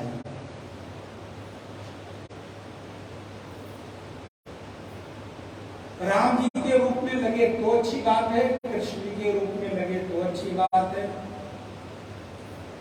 निर्गुण निराकार ब्रह्म में लगे तो अच्छी बात है। लेकिन मैंने भी आपको निवेदन किया था, हम मनुष्य हैं, हम आकार में रहते हैं, तो हम बिना आकार के रह नहीं सकते। हमको कोई ना कोई आकार का आलिंगन चाहिए। मैं कहूं एक भगवान है, उनका चिंतन करो, आपके मन में आएगा कौन भगवान, कैसे भगवान, कहां रहते हैं? तो फिर जब हम कहते हैं कि कृष्ण है, राम है, दुर्गा है, शिव है, हनुमान जी हैं, तब आपको क्या लगता है? कोई तो है। मालूम है, क्योंकि आपका मन अभी आकार को छोड़कर निराकार में लग, आप इस शरीर में रहते हैं, इसलिए शरीर में रहने के कारण आपको कोई न कोई आकार चाहिए ही चाहिए, आपको कोई न कोई आलम्बन चाहिए ही चाहिए। इसलिए अर्जुन, वे भक्त मुझे अतिशय प्रिय हैं जो मेरे स्वरूप का चिंतन करते हैं, मेरे आकार का चिंतन करते हैं, मेरे सगुण रूप में सदैव मन लगाए रखते हैं, वो मुझे अतिशय प्रिय है। ये तक्षरमनिर्देशम अव्यक्तम परिपासते सर्वत्र गम चिंत्यप्चा पूर्णस्तम अचल ध्रुवम संयमेन्द्रिय ग्रामम सर्वत्र सर्वबुद्धया ते प्राप्नुवन्ति मामेव सर्वभूतैते रताः। दूसरे भक्त कौन है? बोले दूसरे भक्त हैं जो सब बुद्धि रहते हैं, निर्गुण निराकार वाले। प्राय आप सबके मन में ये बात आती ना, सगुण भक्ति श्रेष्ठ की निर्गुण भक्ति। आप कौन श्रेष्ठ है उधर मत जाओ, आपको अपनी योग्यता देखनी है, आपको कहां मन लगता है आप उधर जाओ। चलो चाहे छोटा सा उदाहरण दूं मैं,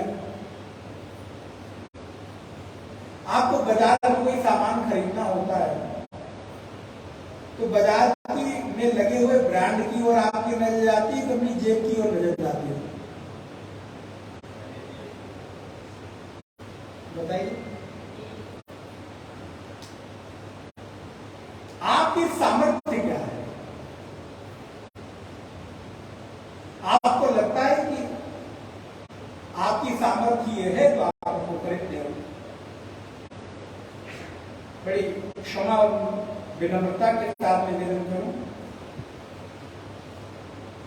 बड़े बड़े जितने ब्रांड हैं वहां पर भी जाकर देखिए, ना भीड़ सही लेकिन कुछ तो लोग जाते होंगे तभी तो काम चल रहा है। वहां भी इतनी बड़े बड़े शोरूम बने हुए हैं। एक मैं जहां रहता हूं उसके नजदीक एक बाजार करती है। कौन सी बाजार? हाँ, समझिए आप। उस दिन उस सड़क से आप निकल नहीं सकते। वहां भी आप अपनी योग्यता देखो ना, आपकी सामर्थ्य, श्रेष्ठता और निकृष्टता वस्तु की तरफ मत जाओ। आप अभी देखो कि आप अपने आप को कहां ले जाकर खड़ा पाते हो, कहां संतुष्टि का अनुभव करते हो। मैं कहूं नहीं जी अब आप बुद्ध बाजार के जूते मत पहनो, आप स्केचर के पहनो, एडिडास के पहनो, रिबॉक के पहनो, नाइकी के पहनो, वुडलैंड के पहनो, पता नहीं कौन कौन से और भी तो ब्रांड है। अच्छे तो लगेंगे लेकिन क्या आप वहां पहुंच सकते हैं? पहुंच सकते हैं तो आपके लिए भी वो दरवाजे खुले। एक दूसरा व्यक्ति है जो बुद्ध बाजार को पार करते करते करते करते अब अपने आप को इस लेवल पर ले आया कि अब उस ब्रांड के नीचे को, अब उसको कहा जाए कि तुम इस ब्रांड के कपड़े शूज पहनो तो क्या संभव है? मैं जस्ट छोटा सा उदाहरण दे रहा हूं, ध्यान रखिएगा, कोई अदरवाइज मत लीजिएगा।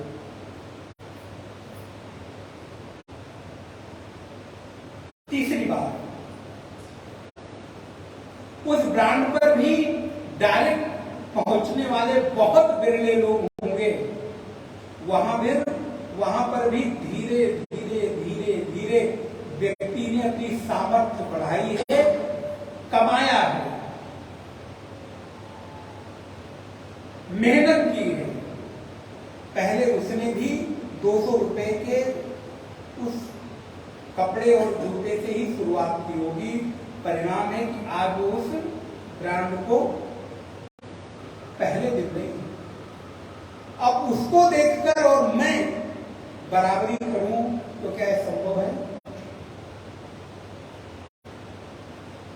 ऐसे ही किसी सन्यासी को देखकर, किसी संत को देखकर, किसी गुरु को देखकर कि अरे महाराज जी तो उस लेवल की बात करते हैं, उनकी साधना तो उस निर्गुण निराकार पर ब्रह्म की है, मुझे भी वही करना है। आप बताओ आपकी स्थिति क्या होने वाली है? एक दिन में वहां नहीं पहुंचे, यहां विचार चला है, चिंतन हुआ है, मनन हुआ है, स्वाध्याय हुआ है, साधना हुई है, गुरु कृपा हुई है और धीरे धीरे उस निष्कर्ष पर पहुंच गए हैं कि अब यहां पर मैं अपने आप को खड़ा। इसलिए किसी दूसरे को देखकर मुझे भक्ति नहीं करनी। मेरी सामर्थ्य क्या है, मेरी अपनी पहुंच कहां तक है, मेरा अपना रूप कितना है, मैंने अपनी यात्रा अभी कहां से प्रारंभ की है। अगर भैया अभी सामान्य से ब्रांड की ही सामर्थ्य हो तो बड़े ब्रांड की बात करो, लेकिन पहले दिन ही अगर खरीद दोगे तो फिर और कुछ खरीदने के लिए बचेगा। हम ये नहीं कहते कि वहां पहुंचना नहीं, आप पहुंचो, पहुंचना चाहिए, आप ही के लिए, हमारे लिए ही है, लेकिन धीरे धीरे आराम आराम से। ये एक जस्ट उदाहरण दिया है मैंने। ऐसे ही पहले दिन ही मैं सत्संग में आया और पहले ही दिन में बात करूं, अब तो हम मुक्त हो गए। पहले दिन में बात करूं कि अब तो हम मन बुद्धि चित्त अहंकार नहीं है, अब तो हमें किसी से कोई मतलब नहीं है, अब हम मुक्त हो गए। तो जरा जब गिरोगे ना गिरोगे ना तो फिर कहीं के लायक नहीं बचोगे। इसलिए भक्ति देखा देखी नहीं, बल्कि अपनी सामर्थ्य के अनुरूप, अपने मन के अनुरूप,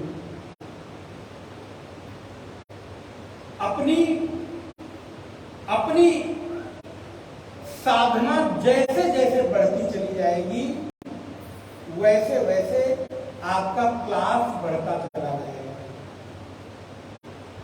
अभी अगर आपका गीता में मन नहीं लगता तो आप भजन सुनो ना, भजन गाओ, कौन मना कर रहा है?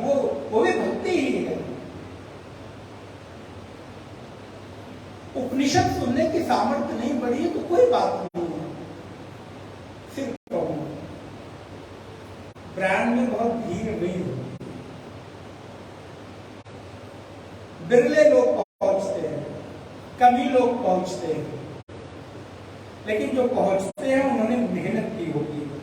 इसलिए उपनिषद के सिद्धांत, गीता के सिद्धांत को सुनकर समझ पाना, बचा पाना, जरा ये बड़ी मेहनत की बात है।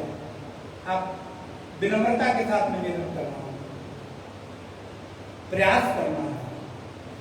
कृष्ण कहते हैं अर्जुन, संयमेन्द्रिय ग्रामम सर्वत्र समबुद्धयः।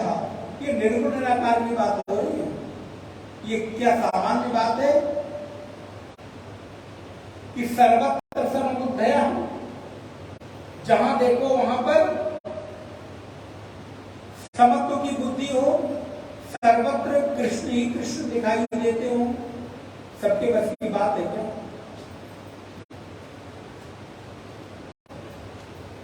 ते प्राप्नुवन्ति मामेव, कितनी बड़ी बात है। सर्वभूत हिते रताः।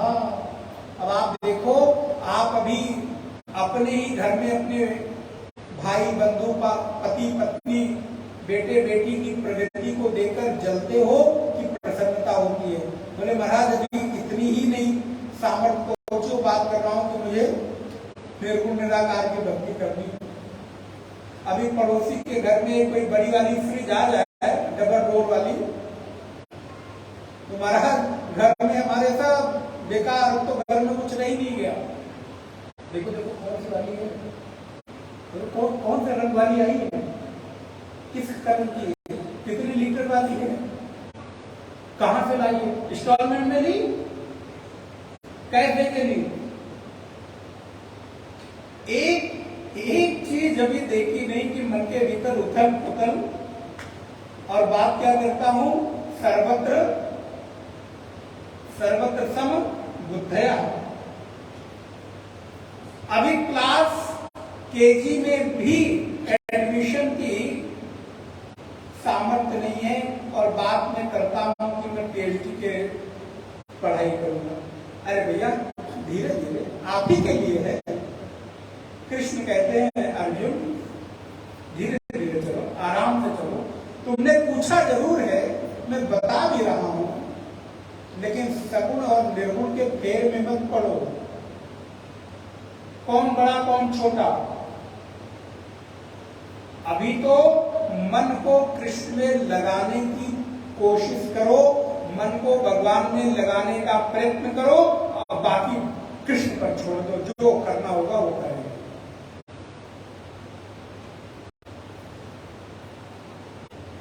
अच्छा, आपने सबने 8वीं कक्षा पास की है ना? बोले महाराज आपको अनपढ़ जवान दिखाई देते हैं क्या? मालूम नहीं है? इतनी बड़ी बड़ी डिग्री लिए बैठे हैं, मालूम नहीं आपको भी पढ़ा दूंगा, आप 8वीं की बात करते हैं? हाँ बिल्कुल पढ़ा सकते हैं, मुझे तो कुछ आता ही नहीं। लेकिन 8वीं पढ़ने के बाद जब 9th में आप एडमिशन ले लेते हैं तो क्या दोबारा 8वीं में जाते हैं? अच्छा, फिर 8वीं की, 6वीं की, 5वीं की किताब आपके लिए कोई उस समय की नोट्स बुक आपके लिए क्या मायने रखती है, बताओ जरा। लेकिन जिस समय 8वीं में 8वीं की नोट्स बना रहे थे उस समय क्या हालत थी? अरे महाराज मालूम नहीं कितना बिजी हूं, कितना पढ़ाई का बोझ है, कोचिंग भी जाना है, क्लास भी करना है, होमवर्क भी करना है, ये भी करना है। लेकिन जैसे ही 8वीं का एग्जाम दिया, रिजल्ट आया, उसके बाद वो नोटबुक, वो किताबें किस काम की रहेंगी? अच्छा उस समय छोड़ो, आज उनकी क्या वैल्यू है बताइए? आपको याद भी है 8वीं की नोटबुक, किताबें कहाँ हैं? और उस समय 10वीं बोर्ड,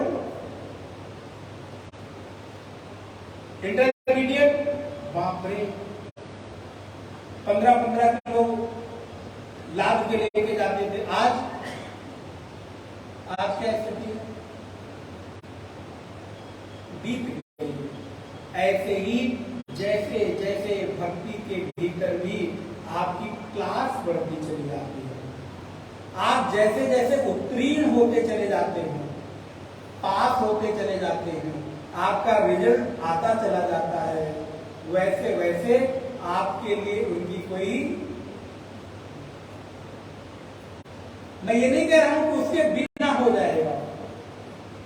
आज भी पहली क्लास में जो आपने ABCD पढ़ी है वो आज भी काम आ रही है, वही ABCD काम आ रही है। ABCD नहीं बदली, फंडामेंटल्स नहीं बदले, लेकिन सिलेबस बदल गया। वर्ण अक्षर नहीं बदले, अल्फाबेट्स नहीं बदले, लेकिन सिलेबस ऐसे ही। गुरु के चरण में पहले दिन जब मैं शरणागत हुआ, वो शरणागति नहीं बदली, लेकिन धीरे धीरे आपके मन की भाव दशा,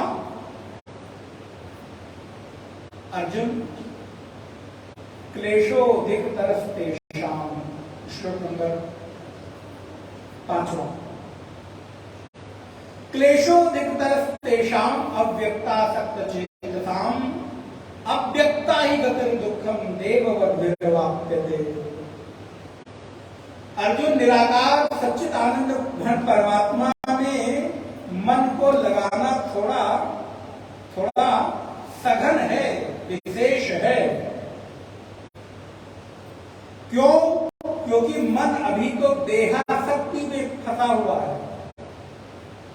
मैंने कहा ना, अभी छोटी छोटी चीजों पे उलझ जाता है, किसी के थोड़े से सुख दुख में मन परेशान हो जाता है, हमसे अधिक कोई सुखी हो जाए तो मन परेशान हो जाता है। मेरे घर के 4 कमरों में, चारों बेडरूम में AC लगी है और किसी ने ड्राइंग रूम में भी लगा ली, 5वीं भी लग गई, इतने में ही हमारा सारा सुख, अब वो 4 AC सुख नहीं दे रहे हैं।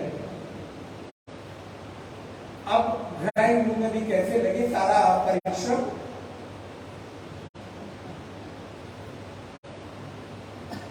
अभी मन छोटी छोटी चीजों में उलझा हुआ है, और हम बात क्या करते हैं? सर्वभूत हिते, कि सृष्टि में कुछ भी बदल जाए आपको फर्क न पड़े, यही तो निर्गुण निराकार की भक्ति का फल है। बात इसकी कर रहे हो, उलझे हुए हो, इसलिए जरा आराम से धीरे धीरे।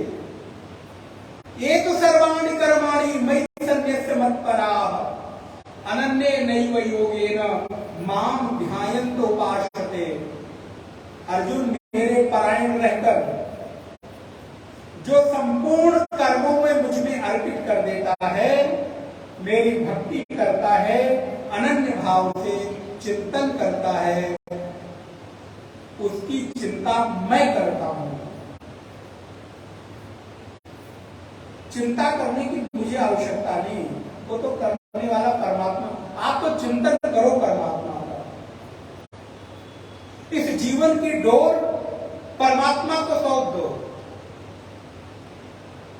फिर निश्चिंत होकर बैठे रहो। राम झरोखे बैठकर जग का कब कैसे, बोले डोर परमात्मा को सौंप दो और उसके बाद निश्चिंत हो जाओ। जाहि विधि राखे राम, ताई विधि रहिए। अब मुझे उसकी चिंता नहीं है। क्यों? सौंप दिया इस जीवन का सब भार तुम्हारे हाथों में है, जीत तुम्हारे हाथों में और हार तुम्हारे हाथों में। मैं जग में जैसा भी रहूं, जहां भी रहूं, प्रभु आपकी स्मृति बनी रहे, इससे अधिक मुझे और कुछ।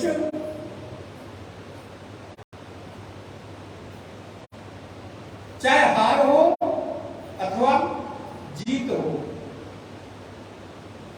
अब सौंप दिया इस जीवन का सब भार तुम्हारे हाथों में है, जीत तुम्हारे हाथों में और हार तुम्हारे हाथों में।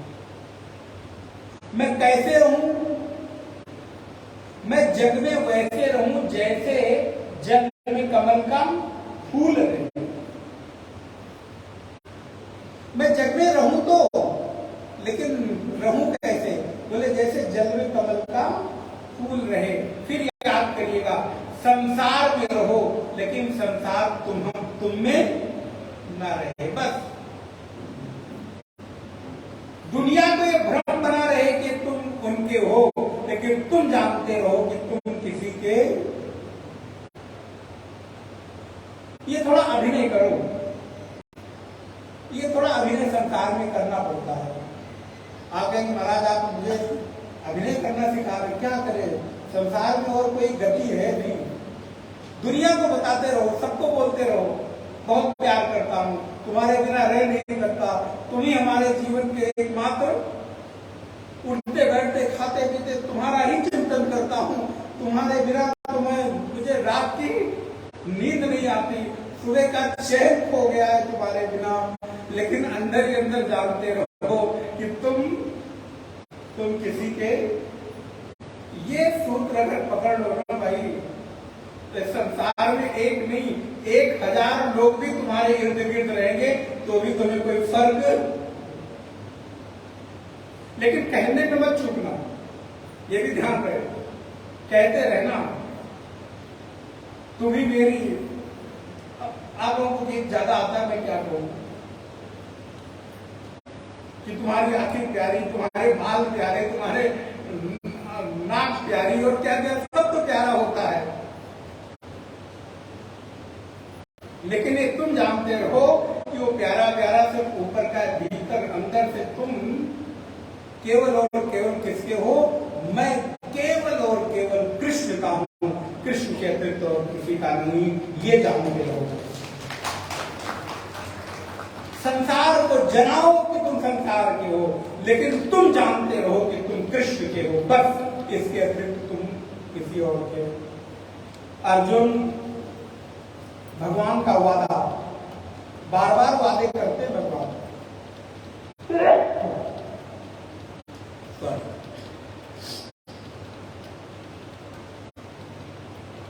भगवान ने पीछे भी कितने वादे किए, फिर एक वादा कर रहे हो। वादा करने की चूकना मत, वादा करते रहो।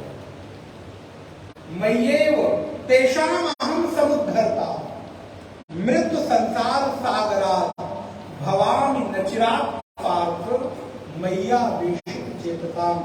अर्जुन जो अपना मन मुझ में आवेशित कर देते हैं, उनको इस संसार रूपी सागर से मैं पार करके खींच करके उस पार कर देता हूं, फिर वो इस संसार सागर में कभी डूबते। शर्त क्या है? बोले शर्त है कि मय्ये को मन आधत्व मयि बुद्धि निवेशय। श्लोक नंबर 8। निवेशस्य मय्येव अत ऊर्ध्वं न संशय। भैया बताओ, इससे ज्यादा भगवान क्या वादा करें, क्या कहें? बार बार कह तो रहे हैं भगवान कि तेषाम अहम समुद्धरता मृत्यु संसार सागरा। मैं उसे समुद्र सागर से बाहर निकाल देता हूं, वो कभी डूबता नहीं है, उसको पार कर देता हूं। अथ चित्तम समाधातुं न शक्नोषि मयि स्थिरम् अभ्यास योगेन ततो मामिक शांतुं धनंजय। अर्जुन, ऐसे लोग मुझको ही प्राप्त होते हैं।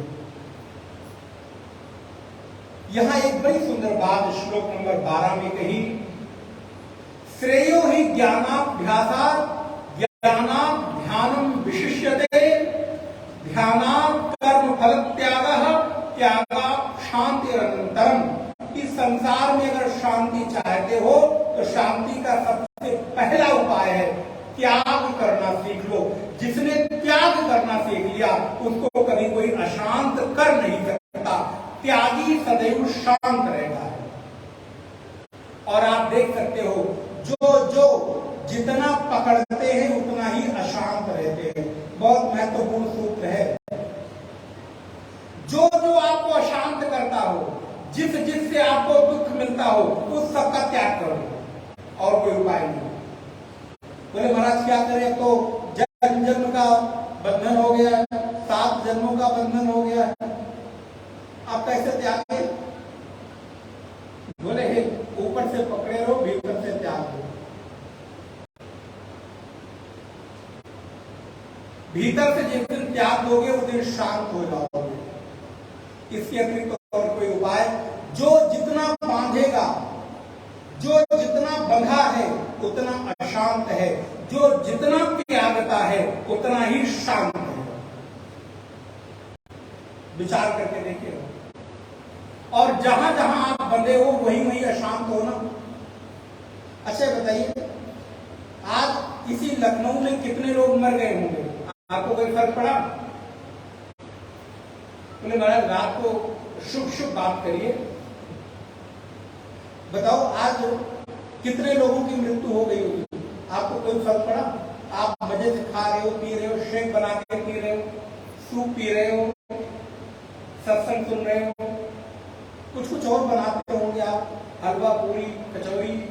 अब मत खाइएगा, गर्मी बहुत है, अभी कचौरी चोरी मत खाइएगा। हाँ? और कितने लोगों के घर में आप चूल्हा भूखे होंगे? आपको कोई फर्क? क्यों? क्योंकि उनसे आप जुड़े नहीं हो, उनसे आप आसक्त नहीं हो, इसलिए वहां कुछ भी हो रहा है आपको कोई फर्क। आज कितने घरों में जन्म हुआ होगा, कितने घरों में मृत्यु हुई होगी, लेकिन हम तो देखो कितने मजे से बैठकर, हम लोगों को तो खैर कोई बहुत फर्क नहीं पड़ता। सदा दिवाली संत घर 12 मास त्योहार। साधुओं के घर रोज होली और रोज दिवाली होती है। जब मर्जी आए तब होली मनाओ, जब मर्जी आए तो दिवाली मनाओ, 12 मास त्योहार। क्योंकि यहाँ कोई फर्क पड़ता नहीं। कोई आए तो अच्छा और कोई न आए। लेकिन अन्य लोगों की स्थिति क्या होती है आप विचार करके देखो। कितने लोग आज हैरान परेशान होंगे और कितने लोग उत्सव मना रहे होंगे। आज कितने लोग बंधनों में बंध रहे होंगे और कितने लोग जो बंधन में बंध चुके हैं उससे रो रहे होंगे। हाँ, कितने के जीवन में बंधन में बंधने की खुशी लड्डू फूट रहा होगा महाराज। और जो बन चुके हैं उनसे पूछो क्या हालत है। रोज महाराज अकेले में रोज मनाते हैं। कहाँ लोग आते महाराज, आप लोगों का जीवन सबसे अच्छा है। मैं कहता हूं क्यों, हमसे अच्छे आप लोग, कोई है तो तुम्हारे पास? बोले नहीं महाराज कोई नहीं चाहिए, अब तो शांति चाहिए, कोई नहीं चाहिए। आप विचार करके देखो, आपको कोई फर्क नहीं पड़ रहा है।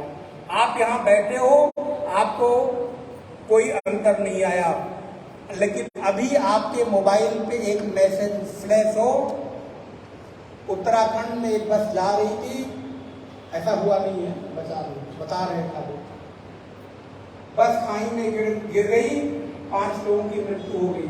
आपको कोई फर्क नहीं पड़ा, लेकिन जैसे ही मोबाइल पे मैसेज आया तो उस बस में आपका कोई रिश्तेदार था, उसकी मृत्यु हो गई। क्या बदल गया?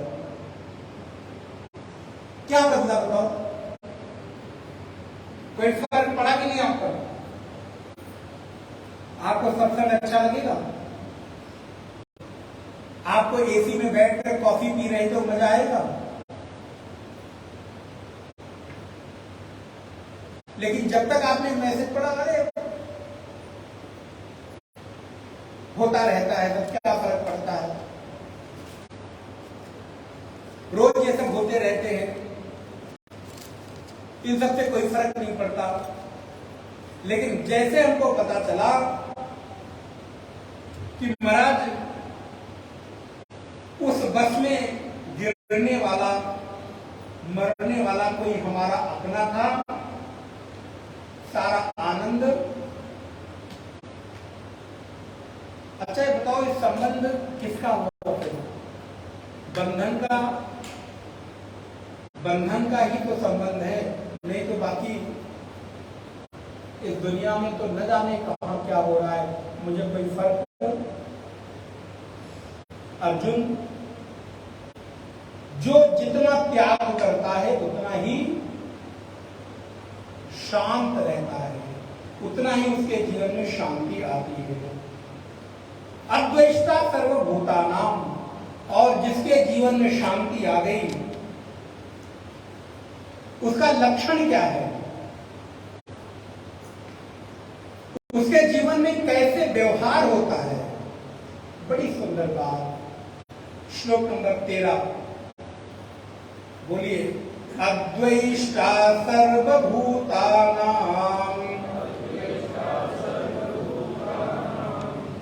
मैत्रः करुण एव च निर्ममो निरहंकारः समदुःख सुखक्षमिः संतुष्टः सततं योगी यतात्मा दृढनिश्चयः मयि अर्पितमनो बुद्धिः यो मद्भक्तः स मे प्रियः। कितने लोग हैं जो भगवान को प्रिय होना चाहते हैं? आप भगवान को प्रिय होना चाहते हैं? आप तो समझे, दोनों अर्थ होता है। बोले महाराज अभी इतनी जल्दी नहीं भगवान को प्रिय होने की, अभी भगवान को प्यारे नहीं होना है। भगवान कहते हैं ऐसे लोग मुझे प्यारे हैं, प्रिय हैं, जो लोग संतुष्टा सततम योगी, जो संतुष्ट हैं। कितने लोग संतुष्ट हैं? हाथ नहीं उठाना, अपने मन में विचार करना। किससे संतुष्ट है, किससे असंतुष्ट है, विचार करिएगा।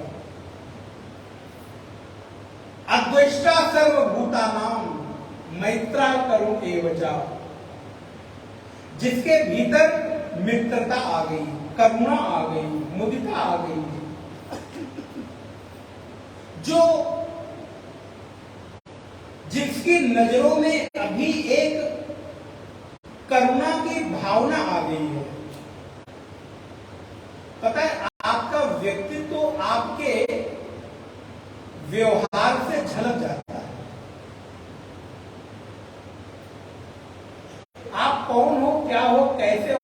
बहुत ज्यादा बताने की जरूरत, बहुत परिचय देने की जरूरत नहीं पड़ती है,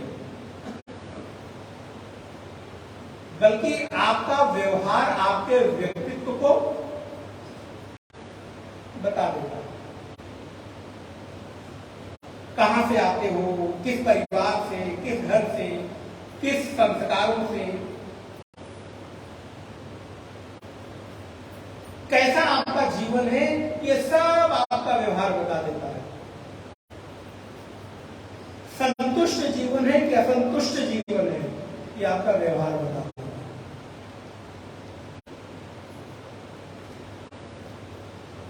ये सत्संग असल में ना दर्पण है, यहां हमारा चेहरा दिखता है, किसी एक की बात नहीं होती, सभी को अपने दर्पण में चेहरे दिखते हैं। भगवान कह रहे हैं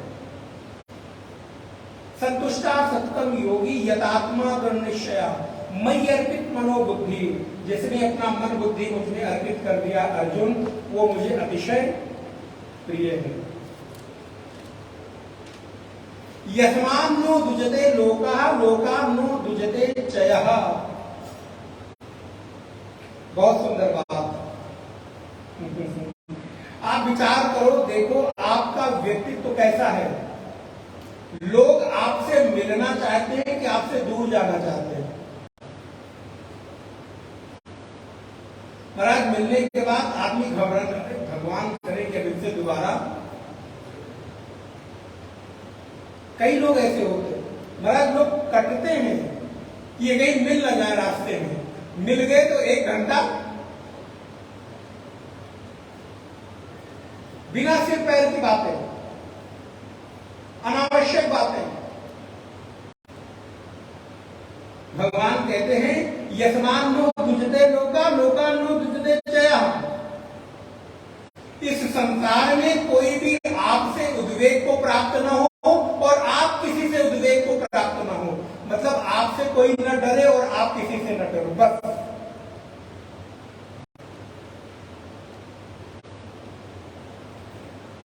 जो न डरता है न डराता है वो मुझे अतिशय प्रिय है। जो न हर्ष न विषाद, न भय न द्वेष, न राग न मुक्त, सम है, संतुष्ट है। अर्जुन यो मत भक्ता समेत प्रिय, ऐसा भक्त मुझे प्रिय है। अब आप सबको, जिसको भगवान को प्रिय होना है, ये करने लग जाओ, भगवान आपको प्यार करने लगेंगे। आप कहते हो भगवान हमको चाहते नहीं, भगवान हमको प्यार नहीं करते। कोई प्यार नहीं करता महाराज, मुझे बड़ी शिकायतें हैं कि कोई मुझे प्यार नहीं करता। भगवान प्यार करने को बैठे हैं, तुम ही नहीं चाहते हो कि भगवान प्यार करे। अगर भगवान प्यार करे तो ये करना शुरू कर दो, देखो भगवान कितना प्यार करते हैं आपको। अनपेक्षा सुचिर दक्षा उदासीनो ददभ्यथा सर्वारोप परित्यागी यो मद भक्ता समय प्रिया। ये सारे नियम बताए भगवान ने, कैसे लोग मुझे प्रिय होते हैं। जो अनपेक्षा, जिसके भीतर किसी प्रकार की इच्छा नहीं है, उदासीन है, शुचि है, पवित्र है, ध्यान रखिए, दक्ष है, अपने काम में निपुण है। ये हौच पौच का काम ना करे, लफा सफर का काम ना करे। जो काम करो थोड़ा शुचितापूर्ण करो, पवित्रता से करो। कई लोग महाराज 2 लोगों का भोजन बनाना, उनके किचन में चले जाओ, देखो तो लगेगा 1000 लोगों का भोजन बन रहा है किचन में। सारा किचन ऐसा फैला पड़ा रहेगा। किसी घर में चले जाओ, माताएं थोड़ा इसलिए, और किसी के घर में चले जाओ महाराज, इतना सामान होने के बाद भी इतना व्यवस्थित, सब लगता ही नहीं कुछ घर में कोई रहता है, लगता है होटल का कमरा। अभी पिछले साल में कहां गया था, किसी के घर में गया था महाराज, इतना गृहस्थी का सामान जब मैं चलने लगा तो मेरे साथ 2 बैग उन्होंने पूरा भर दिया सामान, पता नहीं क्या क्या, कपड़े, खाने, ये वो सब। और जब मैं घर में वहां पे था तो घर में दिख ही नहीं रहा था कहीं कुछ, मुझे लगा था इसमें इनके घर में है भी नहीं कुछ। एकदम खाली कमरा, तुम लगे जैसे होटल का कमरा, कुछ नहीं, सब सामान व्यवस्थित, एक जगह, शुचि, पवित्रता, ये सब अध्यात्म के गुण हैं। आप पवित्र रहो, सुंदर वस्त्र पहनो, पवित्र रहो, अच्छे कपड़े पहनो, अपने को स्वच्छ रखो, घर को स्वच्छ रखो, चीजों को व्यवस्थित रखो, और पता है मन व्यवस्थित रहेगा तो सब व्यवस्थित रहेगा। पहले चीजों को यहां व्यवस्थित करो, कहां क्या रखना है, तो बाहर तो अपने आप व्यवस्थित हो जाएगा। भगवान कहते हैं यो न हृष्यति न द्वेष्टि न शोचति न कांक्षति शुभाशुभ परित्यागी यो मद्भक्ता समित प्रियः। सब समा शत्रु च मित्रे च, जिसका न कोई शत्रु है न मित्र है, मान अपमान में जो सम रहता है, सर्दी गर्मी में जो सम रहता है, शीत उष्ण में जो सुख दुख में सम रहता है, तुल्य निंदा, ये बहुत जरूरी बात है। न किसी की स्तुति न किसी की निंदा। मौनी, जो मौन रहते, बहुत नहीं बोलते। संतुष्ट, जो संतुष्ट है। अनिकेत, जिसके पास कोई घर नहीं है, जिसके पास ममता नहीं है, मोह नहीं है, ऐसे लोग मुझे प्रिय हैं।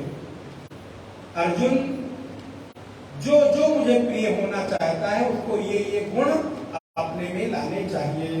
श्लोक नंबर 20 का पाठ करेंगे। ये तु धर्म्यामृतमिदं, ये तु धर्म्यामृतमिदं, यथोक्तं पर्युपासते, यथोक्तं पर्युपासते, श्रद्धानामः परमाः, श्रद्धानामत्परमा, भक्तास्तेतीव मे प्रियः। भक्तास्तेतीव मे प्रियाः। ओम तत्सदिति श्रीमद्भगवद्गीतासु श्रीमद्भगवद्गीतासु उपनिषत्सु उपनिषत्सु ब्रह्म विद्यायां ब्रह्मविद्यायां योगशास्त्रे योगशास्त्रे श्री कृष्णार्जुन संवादे श्रीकृष्णार्जुन संवादे भक्ति योगो नाम भक्तियोगो नाम द्वादशोऽध्यायः। द्वादशोऽध्यायः।